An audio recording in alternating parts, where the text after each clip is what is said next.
Buenas a todos. Mirad, hoy vamos a hacer dos supuestos prácticos de TCAES de la Diputación de Salamanca, que tienen una particularidad, no son como los supuestos que hemos hecho anteriormente, que son supuestos pero de preguntas tipo test. Estos supuestos son a desarrollar, es decir, se pone un enunciado y después una serie de preguntas o una cuestión para resolver el supuesto. Ya están en desuso, pero bueno, para que veáis cómo eran. Vamos a empezar con el supuesto uno, cuyo enunciado dice así. Ingresa en la unidad AHH, mujer de 69 años que recientemente ha enviudado. Vivía sola en su casa ya que sus dos hijos, ambos casados, residen en otra ciudad y desde hace años apenas mantenían contacto con sus padres a los que visitaban en contadas ocasiones. Desde hace unos meses, a raíz de la muerte de su marido, AHH empieza paulatinamente a alterar su modo de vida habitual. Apenas salía de casa, ya ni siquiera iba a misa. Dejó de relacionarse con sus vecinas de toda la vida, no acudía al mercado. Su vivienda olía mal desde fuera, puertas y ventanas permanecían cerradas a cal y canto, etc. Intervienen los servicios sociales y deciden su ingreso en la unidad de residencia. En el momento del ingreso, la paciente presenta un aspecto total de abandono. Sucia, vestida con harapos, pelo negro, mugriento y desaliñado, uñas muy largas, ulceraciones de la piel en las zonas visibles, expresión de gran tristeza, mutismo absoluto, posturas defensivas y expresión de miedo, llanto y ansiedad cada vez que alguien se le acerca. La enfermera informa que el médico ha descartado un proceso demencial y que el diagnóstico provisional es de depresión mayor sin que hasta el momento se hayan apreciado rasgos autolíticos. Indica cuál sería tu actuación en este caso. Bueno, y esta ya es la resolución.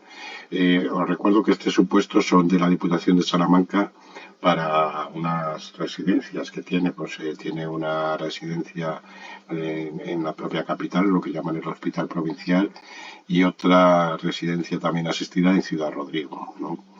Por eso hablan deciden su ingreso en la unidad de residencia. Bueno, entonces aquí te solicitan la resolución del supuesto y lo que hace el tribunal, en este caso la Diputación, es hacer una especie de plantilla con la resolución efectiva del supuesto y lo valoran pues quien más se acerque a esa plantilla que ha establecido el tribunal, pues más nota tendrá y quien más lejos esté, menos nota tendrá.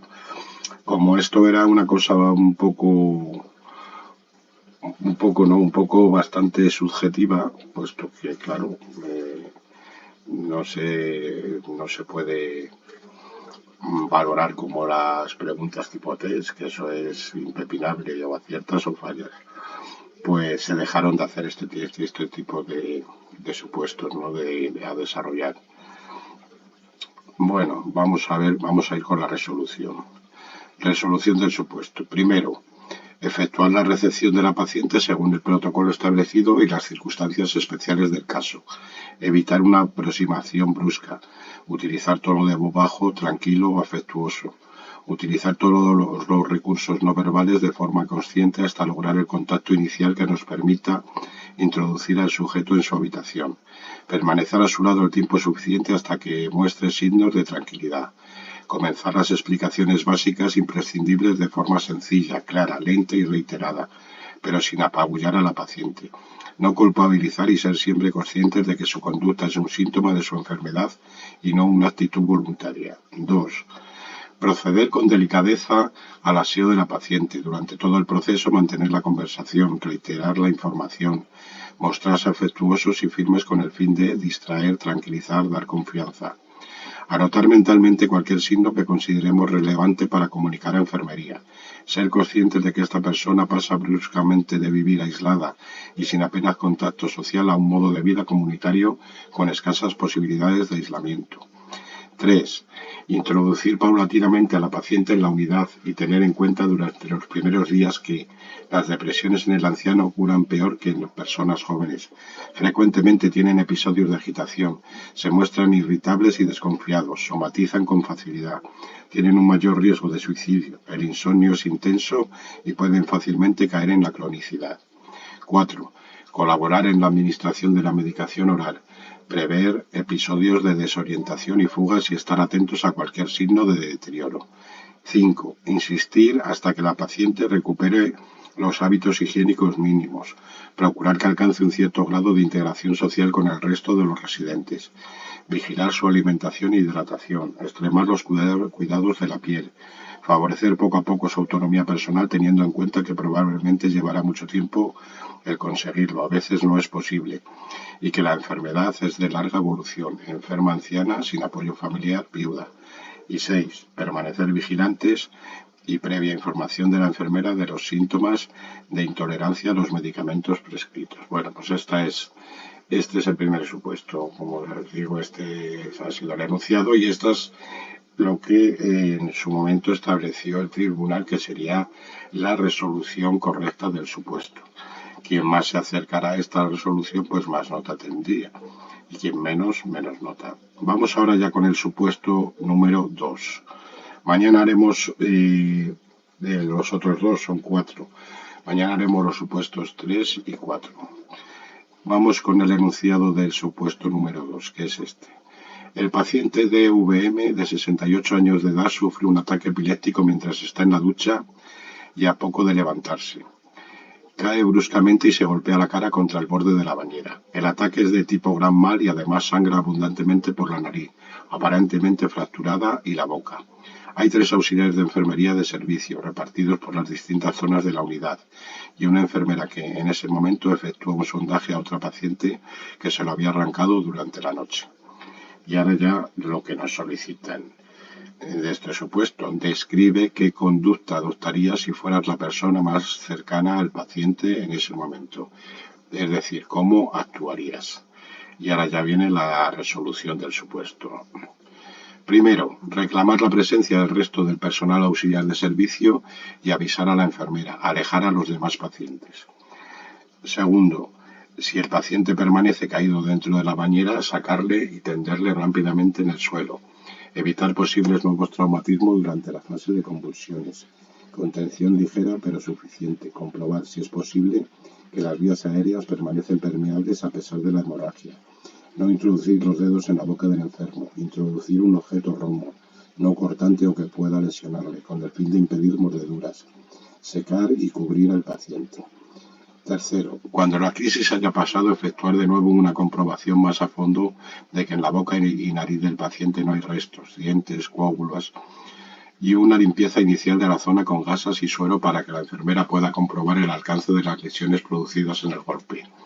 Atender las indicaciones de la enfermera al respecto y colaborar en las medidas que tome para la contención de la hemorragia, reducción o inmovilización de la fractura nasal, si la hay, y en la administración de la medicación anticonvulsionante. Cuarto, trasladar al paciente a su habitación y adoptar las medidas adecuadas a la situación. Ausencia de ruidos, luz tenue, decúbito lateral para evitar aspiraciones, vigilancia hasta que el paciente recupere la conciencia y en previsión de repetición de la crisis. Quinto, preparar el material de exploración básico por si es necesario. 6. Analizar con el resto del equipo de enfermería las circunstancias concretas de lo sucedido y adoptar, si es posible, medidas que lo eviten. Y 7. Durante los días siguientes prestar apoyo suficiente al enfermo y procurar que cumpla estrictamente las normas de vida recomendadas para estos pacientes en lo que se refiere a hábitos, orden, rutina, ausencia total de alcohol u otros excitantes, disminución de estímulos exteriores, etc. Y control riguroso del cumplimiento del tratamiento. Convencerle de la necesidad de todo esto. Bueno, pues este ha sido el supuesto 2. Lo que nos solicitaban, y aquí la resolución del supuesto 2 que estableció el tribunal. Como os digo, que más se acercara a esta, digamos, a especie de plantilla diseñada por el tribunal, pues más nota tendría. Aunque repito que ya estos tipos de supuestos a desarrollar están en desuso. Ahora ya se hacen los supuestos, pues tipo test, como el propio examen teórico. Mirar, pinchando aquí tenéis la versión web del supuesto de mi página auxiliarenfermería.com, y aquí en este enlace os recuerdo que están la colección de todos los test online agrupados por servicios de salud. Todos los test online, que son más de 2000, más de 2000 test online de profesiones sanitarias agrupados por servicios de salud y categorías profesionales. ¿Veis? Buscáis aquí la comunidad autónoma que queráis, por ejemplo Extremadura, y aquí os salen los test organizados, pues primero los de TCAE, luego los de celadores, luego los de enfermería y luego los del resto de categorías profesionales, que hay de todas las categorías. Bueno, nada más. Hasta, no sé si mañana podré, y si puedo, pues hacemos, os leo estos, los supuestos prácticos 3 y 4 de este, de este, de este examen de la Diputación de Salamanca para sus residencias asistidas. Venga, hasta mañana. Adiós.